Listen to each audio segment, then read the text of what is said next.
If your father fought in the Second World War or your grandfather, there is a chance he came home and never spoke about a morning when the officer next to him died and nobody told him what to do next.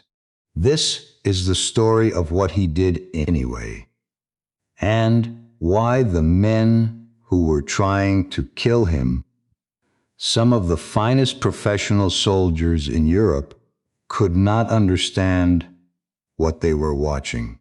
December 20th, 1944. Somewhere in the Ardennes forest, near the Belgian village of Foy, the temperature has fallen below -15 Celsius overnight.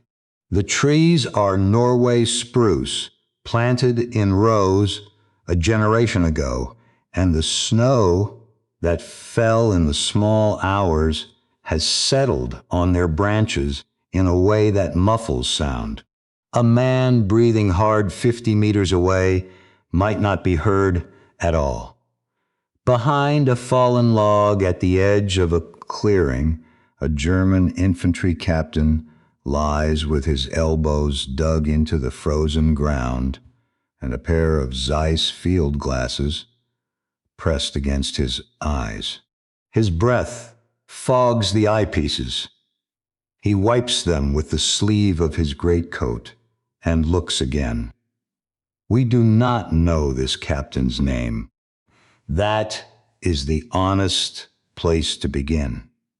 There were dozens of officers like him in the Ardennes that week, men whose after-action reports and letters and interrogation transcripts have survived in the archives at Freiburg and at Carlisle. They were watching something they could not explain, and they wrote about it in nearly identical language.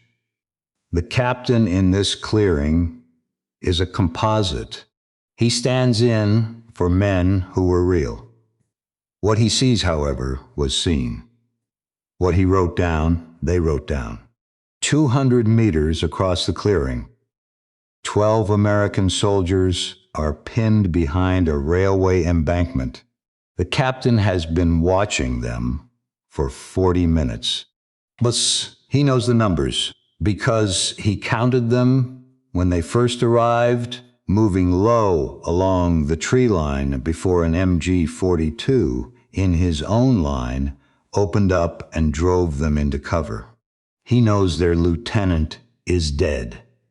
He watched the officer stand up to signal something to a man on his left, and he watched the officer fall a half-second later, the way a man falls when the round has already gone through him before he understands he has been hit.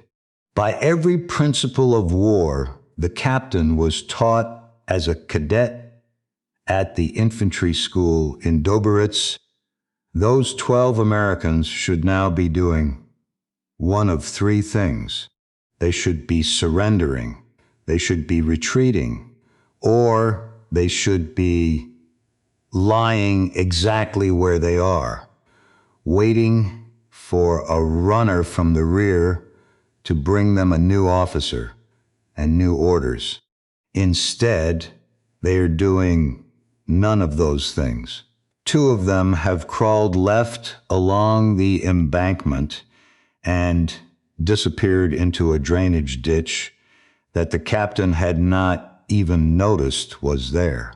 3 more have shifted to the right, where the embankment dips, and are now firing into the woods on the German flank. A man with sergeant's stripes on his sleeve, visible for one moment through the falling snow, has crawled back the other direction and is gesturing to a soldier with a Browning automatic rifle to take up a new position 20 meters away. Nobody is shouting, nobody is using a radio. The lieutenant is still dead in the snow between the trees, and the men who were his have not looked at him for the last 10 minutes. They are moving as if they all understood the same thing at the same time, as if the plan had been agreed on in a language the captain cannot hear. He lowers the field glasses. He turns to the young runner beside him, a 19-year-old private whose face is red with cold and whose rifle he has been holding awkwardly since they crawled into position. And he says 4 words that German officers in 4 other clearings, in 4 other engagements that same brutal week, are saying almost verbatim. He says, in German, who is commanding those men? The runner does not have an answer.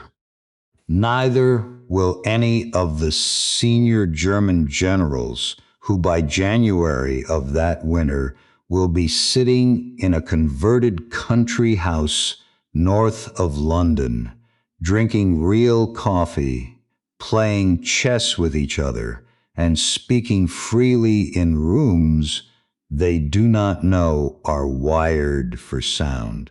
Because the question the captain asks in the snow that morning is the question this entire investigation turns on.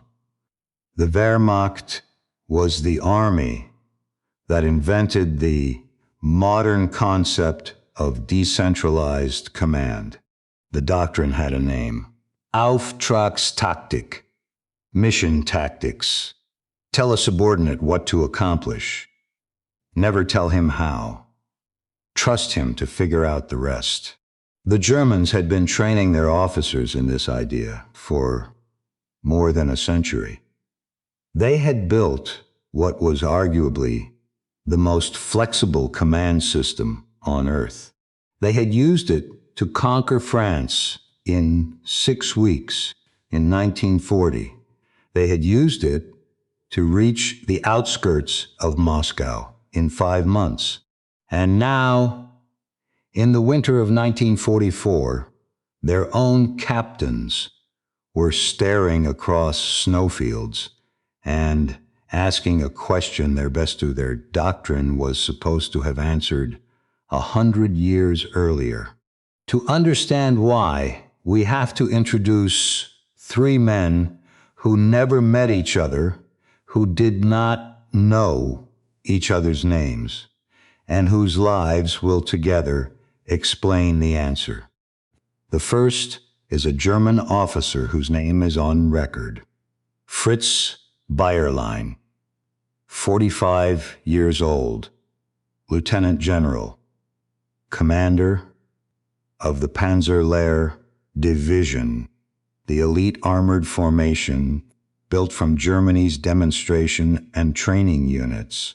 He is a career soldier who served under Rommel in North Africa, who commanded the Africa Corps in the last months before Tunis fell, and who is considered by his peers to be one of the most tactically capable officers in the Wehrmacht.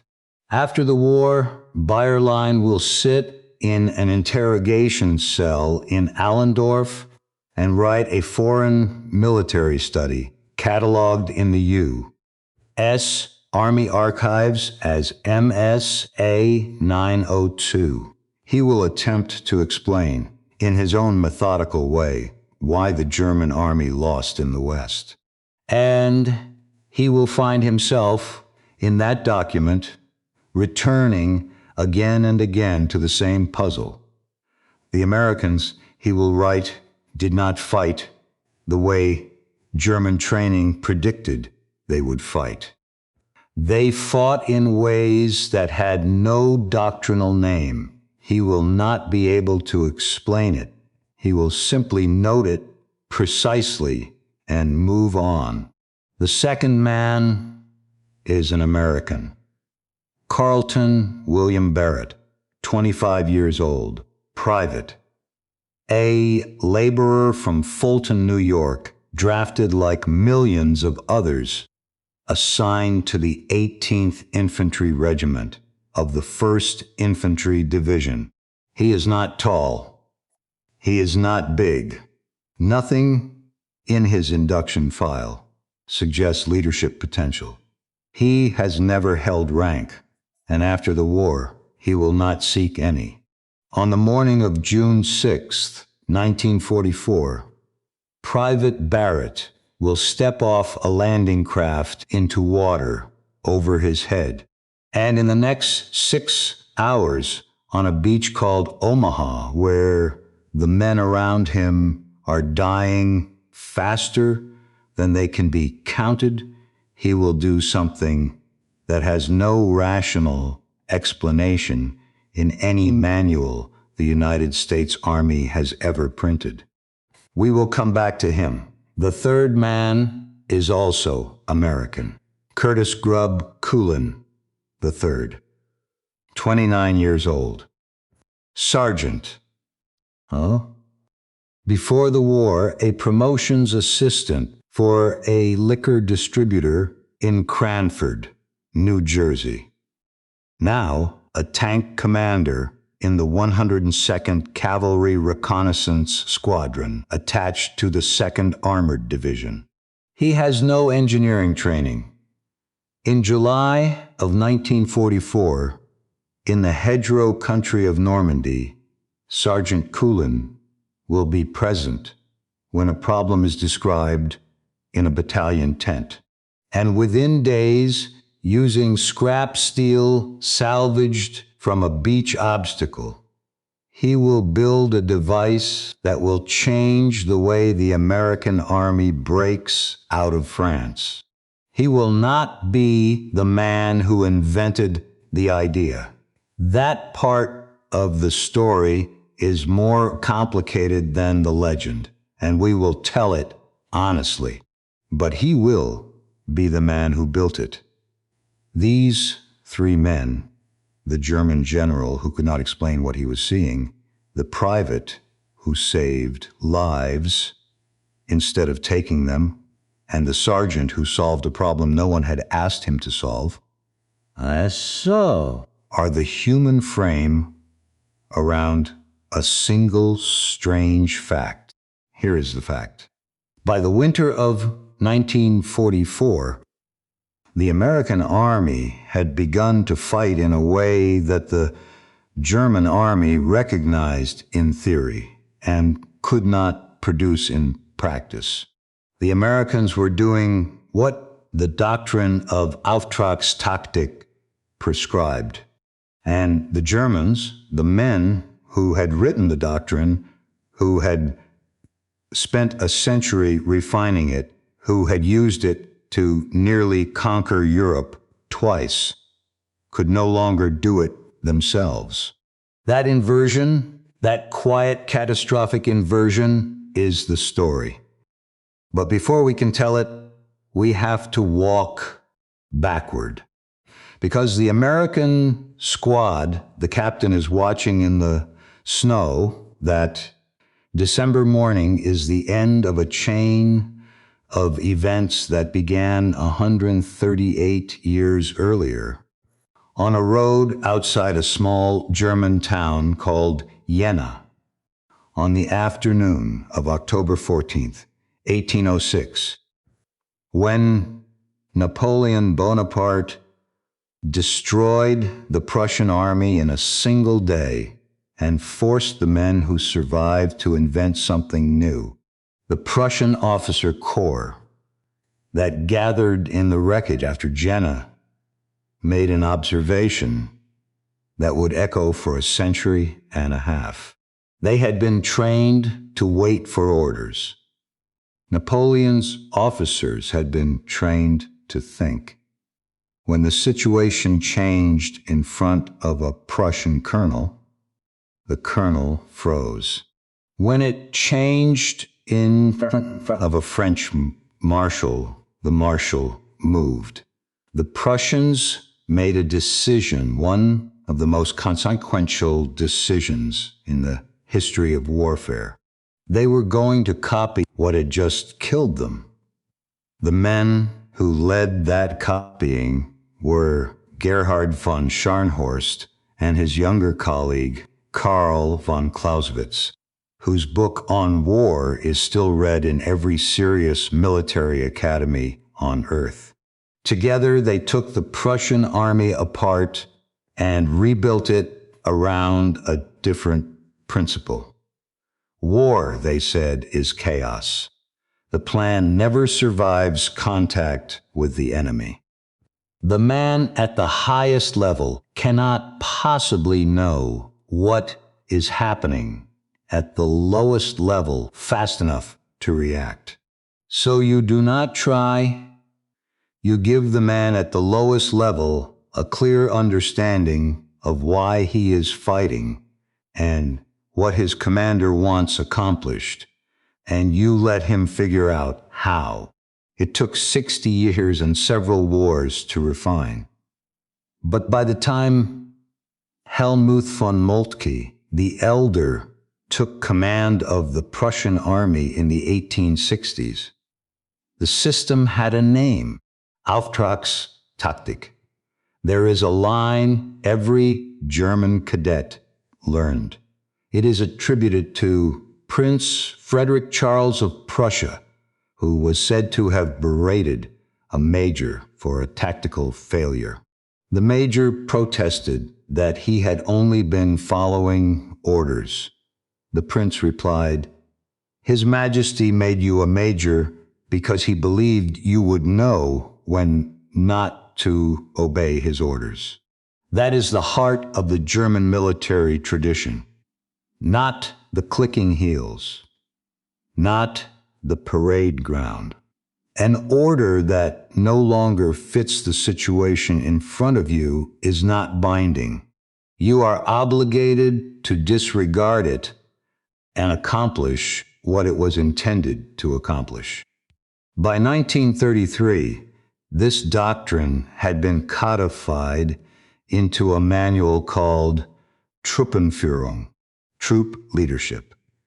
It is still studied. It said that war is the realm of friction and uncertainty, that the commander on the spot must be free to decide. That initiative is the duty of every officer and every non-commissioned officer. That hesitation is a greater sin than a wrong decision actively taken. When the Wehrmacht crossed into Poland in September 1939, the doctrine met its first modern test and passed it.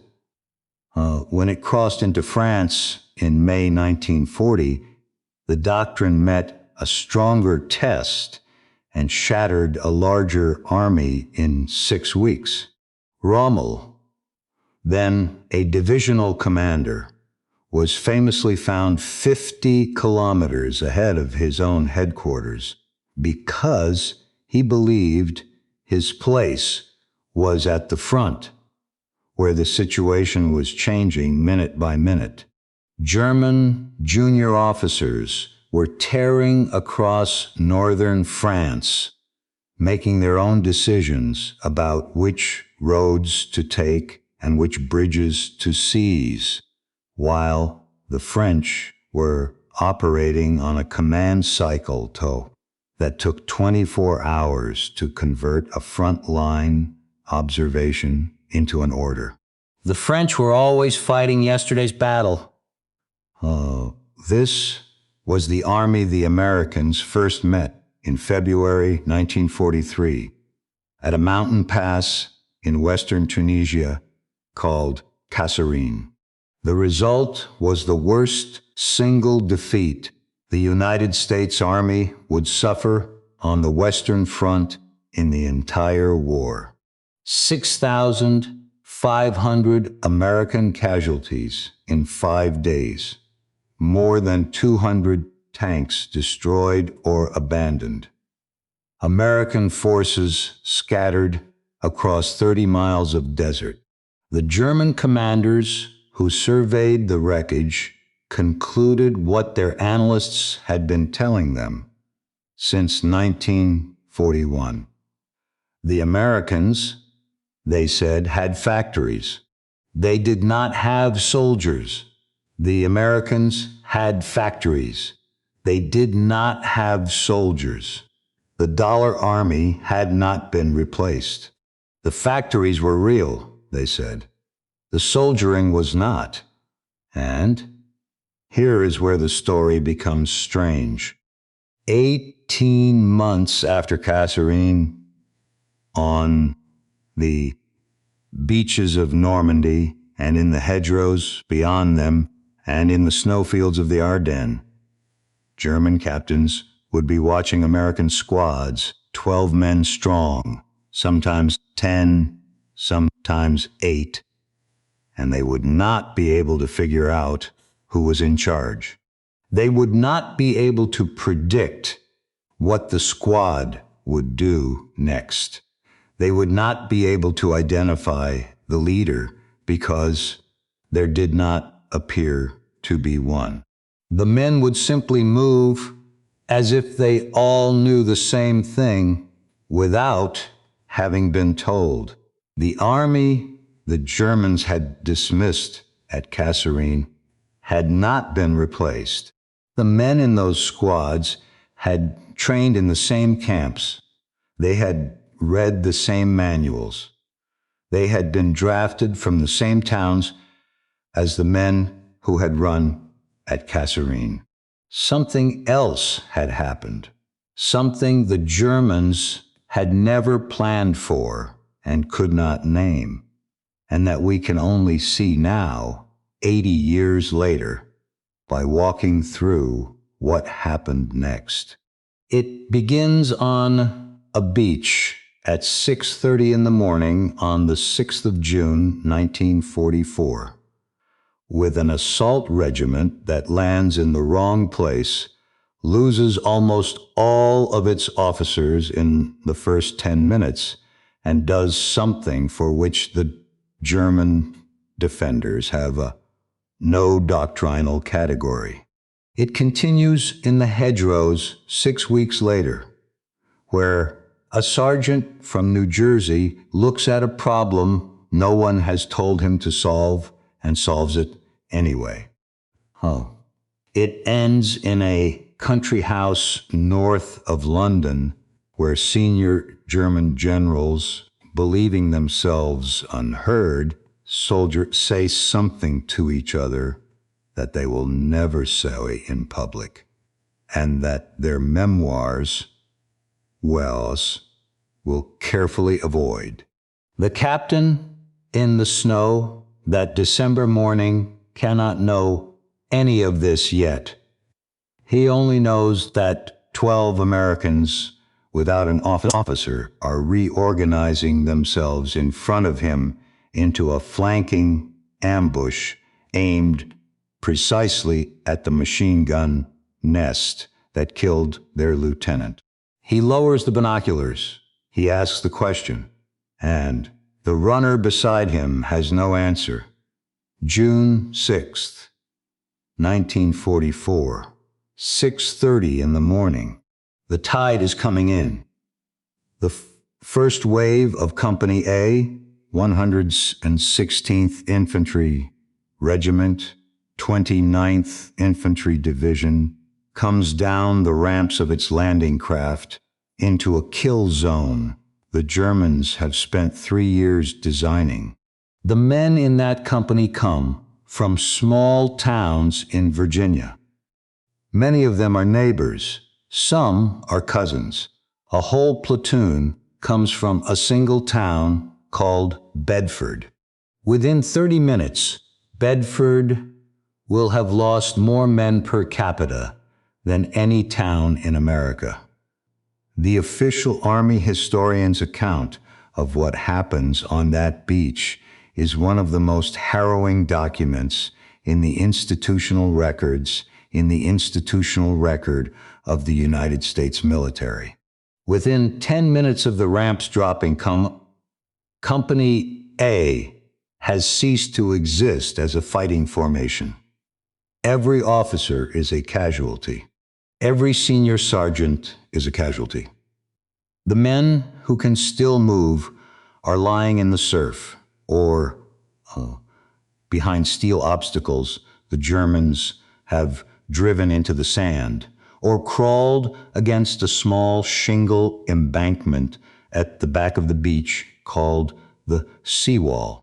They are pinned there by interlocking fire from concrete emplacements on the bluffs above. The German defenders belong to the 352nd Infantry Division. Their commander is Lieutenant General Dietrich Kreis, 54 years old, an Eastern Front veteran. His chief of staff is Fritz Ziegelmann, who will later write two of the most detailed after-action studies produced by any German officer about D-Day, cataloged as Foreign Military Studies B432 and B636. Ziegelmann's staff has issued a memorandum before the invasion. It says that American soldiers will not function without their officers. Decapitate the leadership, and the unit collapses. That is not what happens. Along 5 miles of sand and shingle, in groups of 2 and 3 and 5, with no orders and no plan and no contact with anyone above them, men begin to stand up. A brigadier general named Norman Coda, 51 years old, deputy commander of the 29th Division, walks through the fire as if he were on a country road. He finds a group of Rangers from the 5th Battalion pinned against the seawall. He speaks to one of their officers, and the words that come out of his mouth will later become the official motto of the United States Army Rangers. Rangers lead the way. A lieutenant colonel named Max Schneider, 32 years old, is offshore in a landing craft with the rest of the 5th Ranger Battalion. His orders are to land at Pointe du Hoc and reinforce the cliff assault there. His orders also include a contingency. If he does not receive a success signal from the cliffs within a specified window, he is to divert east to Omaha. The window closes. No signal comes. Schneider makes the call. He turns his battalion 1,000 yards east to a sector called Dog White, which is less heavily defended. The decision saves the lives of hundreds of men. And then there is Private Barrett. Carlton William Barrett, 25 years old, of Fulton, New York, steps off his landing craft into water above his head. He wades ashore under fire that is killing men on either side of him. A private soldier in the middle of the worst infantry killing ground on earth. He does not run for cover. He turns around and walks back into the surf for the next several hours. Private Barrett swims out into deeper water, again and again, pulling wounded men to shore. He carries messages between officers who are still alive and units that no longer have any. He guides landing craft to safer sectors. Nobody tells him to do any of this. He receives the Medal of Honor for those hours. Read the citation carefully, and this is what you find. He is not decorated for charging a bunker. He is not decorated for silencing a machine gun. He is decorated for refusing to leave men to drown. That is the record. That is what happened. And that is what the training memoranda in Ziegelmann's headquarters had said could not happen without an officer standing over him to order it. The German after action reports that come out of Omaha in the weeks that follow will keep circling around the same observation. American units without leaders continued to function. American privates without sergeants continued to attack. The Germans were not asking for a tactical name. They were asking for a category, a slot in the chain of command from which those men had been operating, and there was no slot. 5 weeks later, after some of the worst small unit fighting the American Army had seen since the Argonne in 1918, the same question was being asked in a different terrain. The bocage, the Norman hedgerow country, is not what most Americans picture when they hear the word hedge. These were earthen embankments 4 feet high, packed by centuries of farming, topped with hedges and trees that had grown together into walls 12 to 15 feet tall, root systems that reached 12 feet into the soil, fields 300 feet across, each one a natural fortress. The German defenders turned every field into a separate kill zone. The American advance slowed to roughly a mile a day. In some divisions, the casualty rate per yard was worse than the Western Front in the previous war.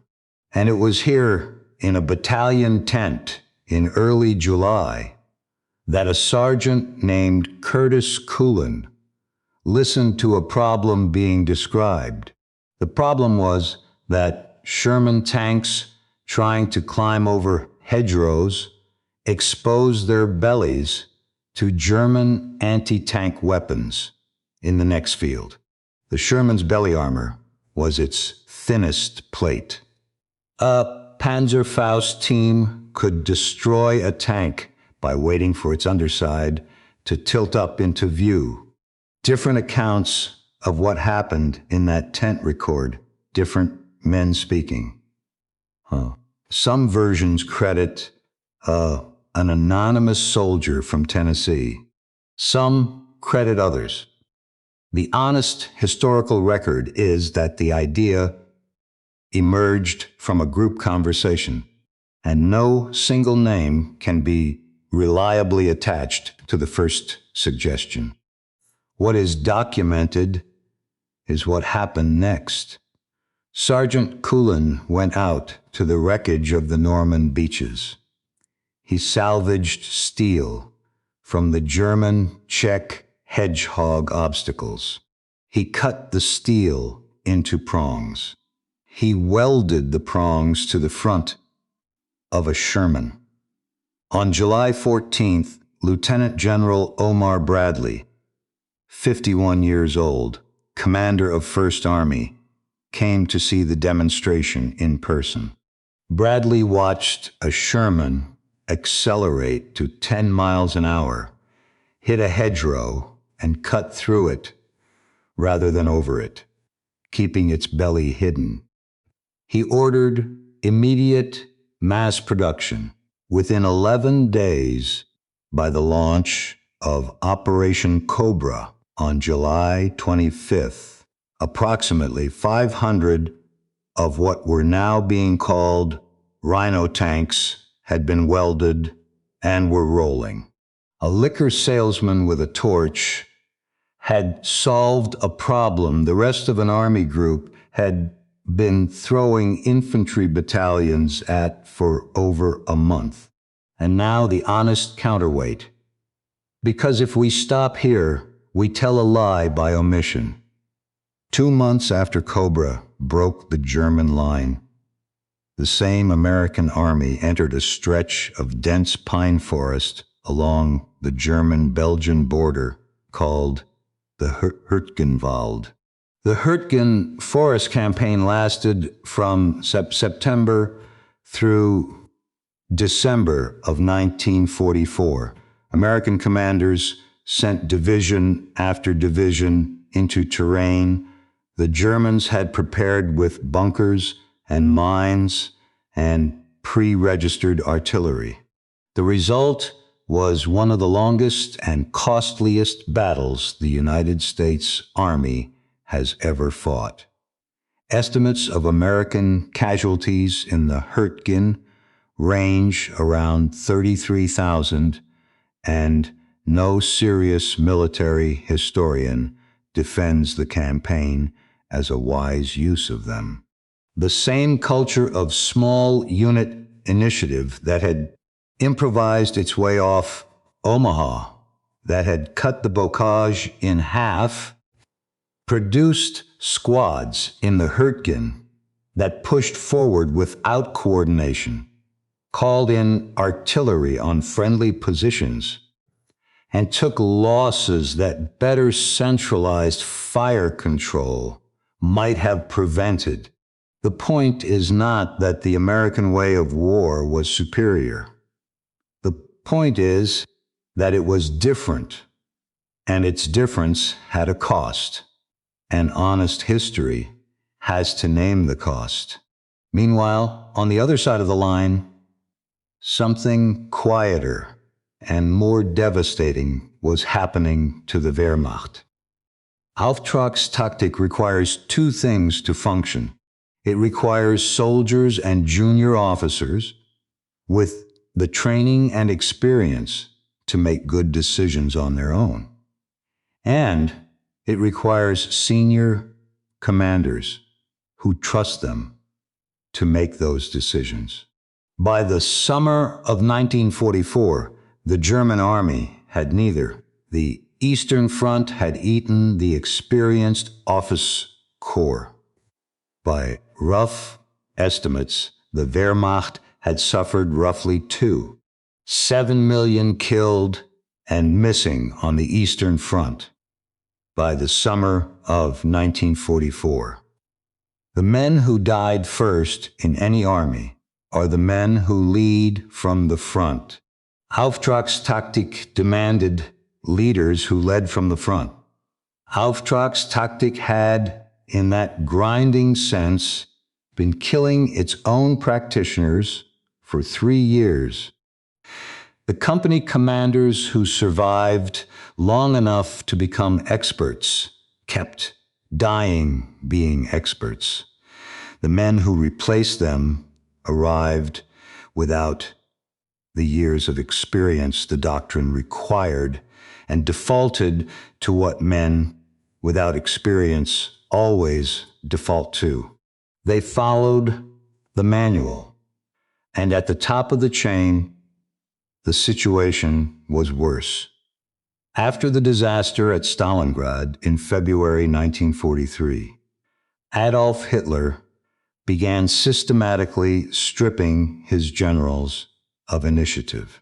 Field marshals were dismissed for withdrawing without permission. Erich von Manstein, one of the most gifted operational commanders in the German army, was dismissed in March 1944. Gerd von Rundstedt was dismissed and recalled and dismissed again. The infamous orders came down. No withdrawal without my permission. No maneuver without my approval. Hold every position to the last man. Hitler had spent 2 years destroying the trust that the doctrine depended on. By the summer of 1944, the German command system had become in practice the opposite of what its doctrine required. It had become Befehlstaktik, command by order.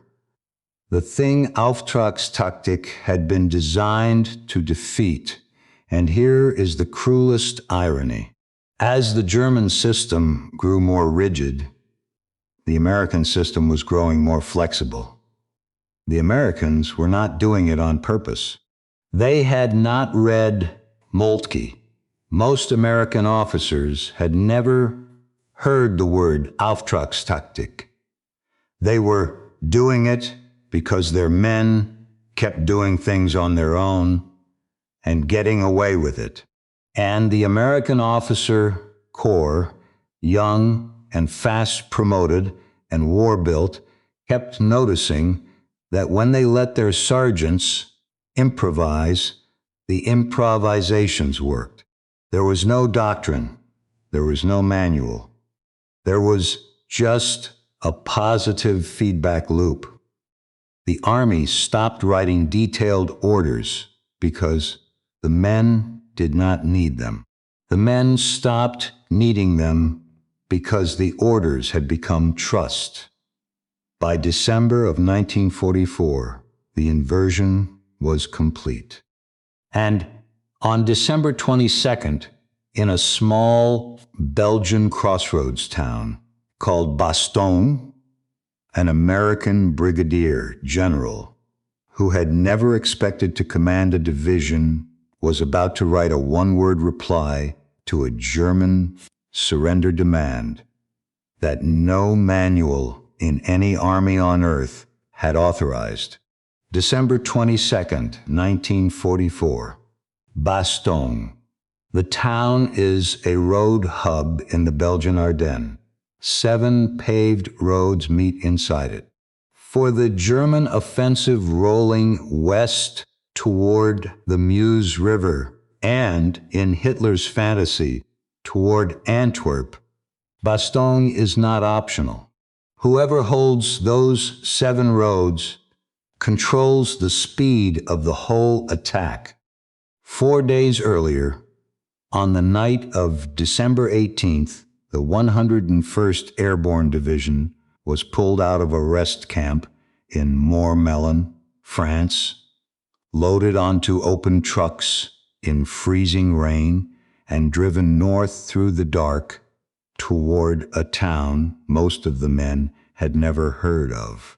Their commanding general, Major General Maxwell Taylor, 43 years old, is not with them.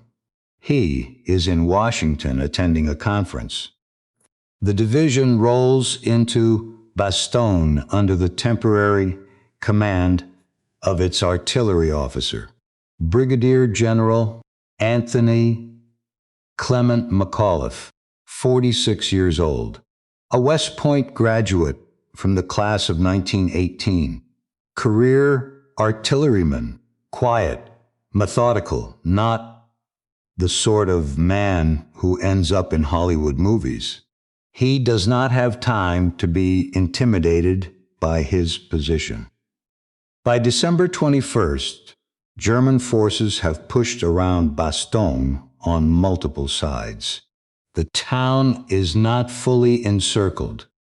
That is the honest correction to a legend that has hardened into folklore over 80 years. Roads to the south remained intermittently open. The 4th Armored Division was already fighting its way north. Air resupply began by parachute on December 23rd, when 241 C-47 transports dropped supplies over the perimeter in clear weather.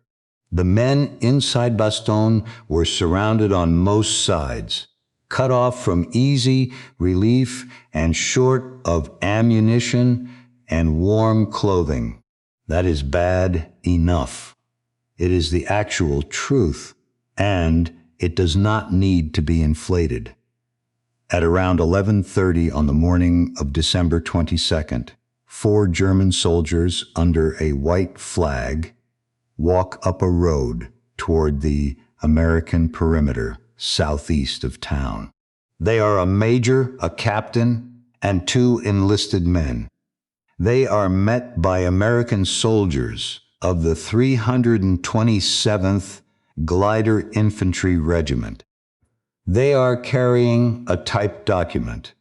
The document is a demand for the honorable surrender of Bastogne. It gives the American commander 2 hours to reply. It threatens annihilation of the town by artillery if the demand is refused. The document is passed up the chain to General McAuliffe. He is briefed on it in a stone farmhouse in the village of Saint-Aude. He reads it. The men who are present later describe what happens next. McAuliffe says, quietly, almost to himself, "Aw, nuts." Then he asks his staff what he should reply. His operations officer, Lieutenant Colonel Harry Kinnard, 29 years old, speaks up. Kinnard says that the general's first reaction was probably as good as anything. McAuliffe writes on a piece of paper, to the German commander, nuts. The American commander.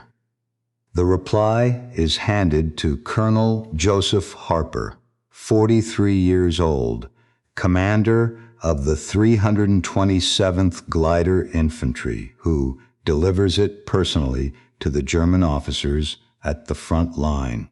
The Germans do not understand the word. Harper, standing in the snow with the men who have brought a formal demand for his commander's surrender, tries to translate. The best he can offer is that in this context, nuts means the same as go to hell. The German major salutes.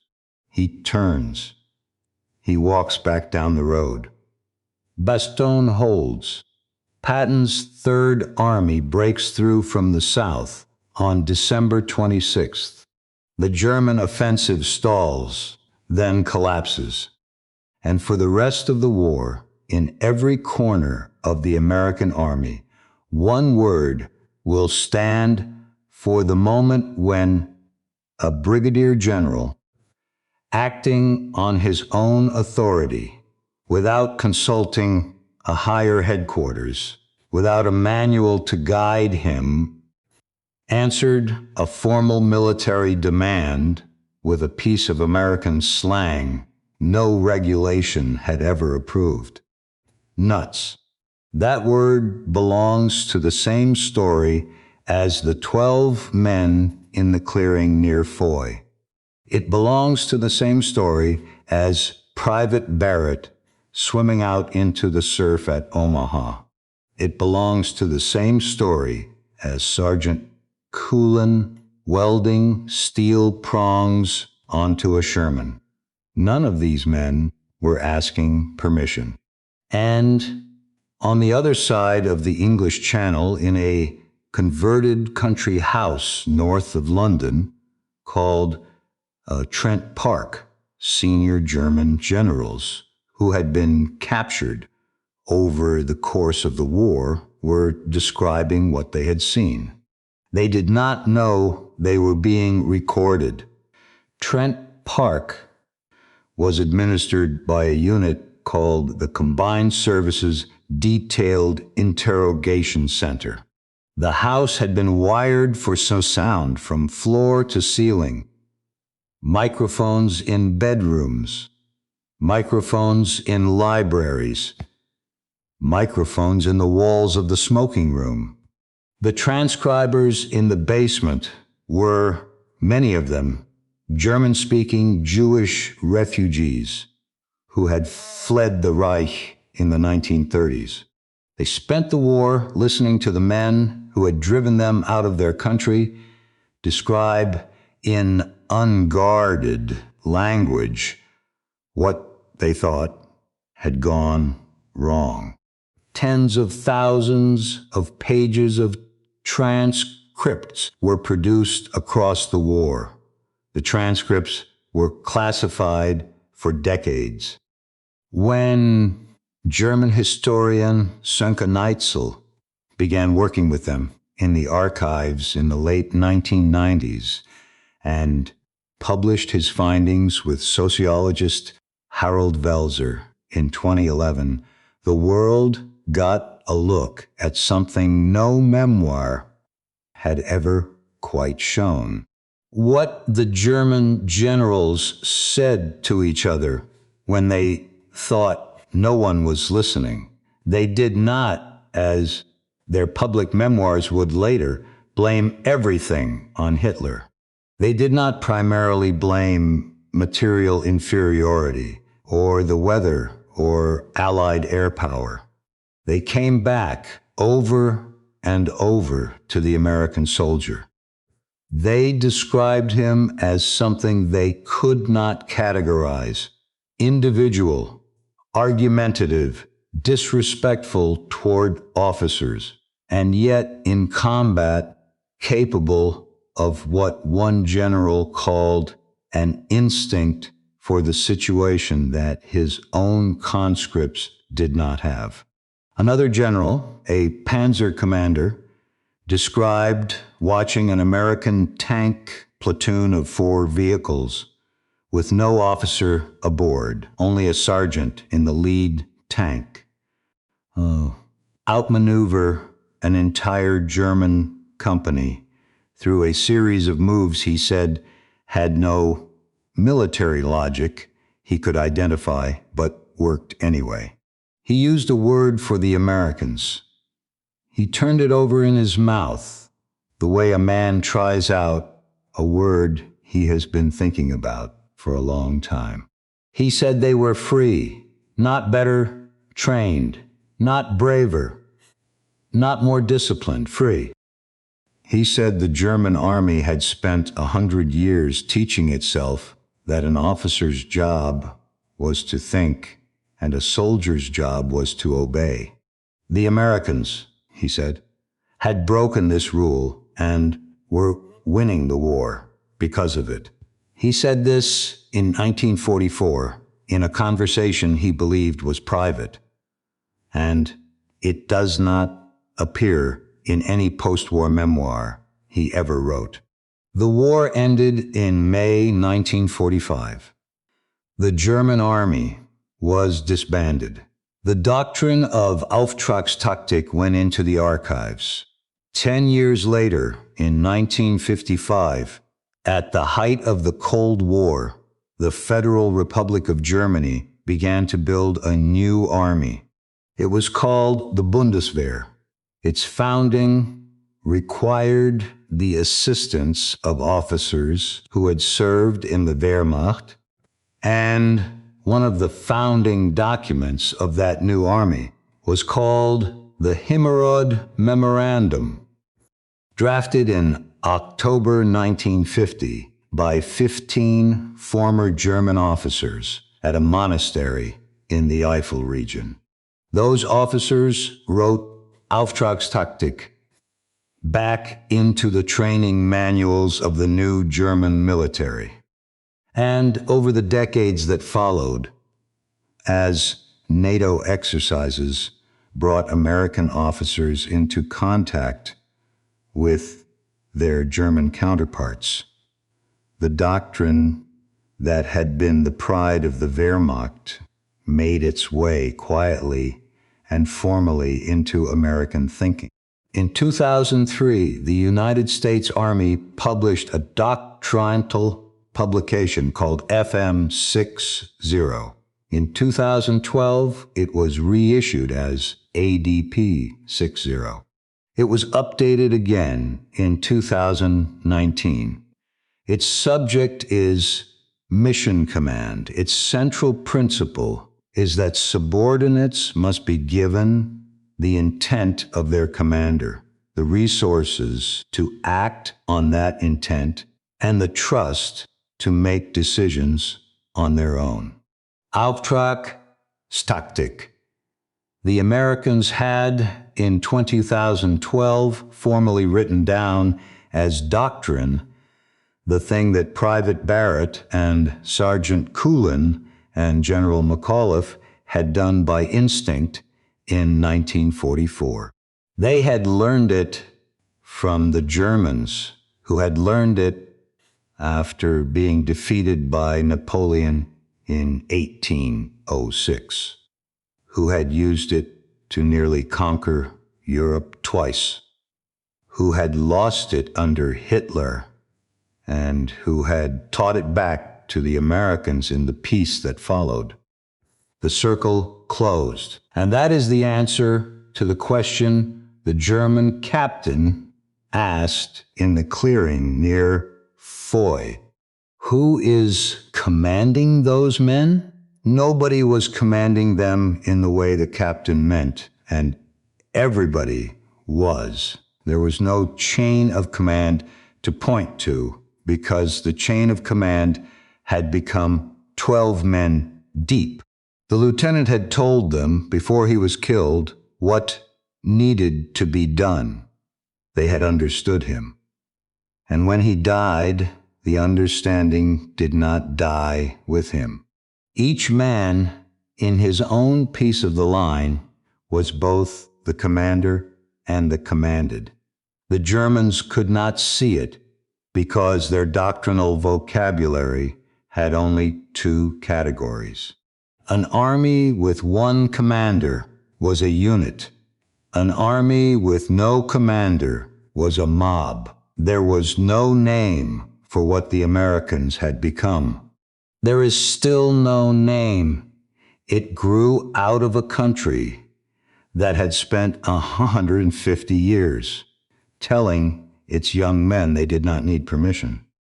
Volunteer fire departments, barn raisings, farm boys who had run the family combined at 14, auto mechanics who had taken apart Model T engines on the kitchen table.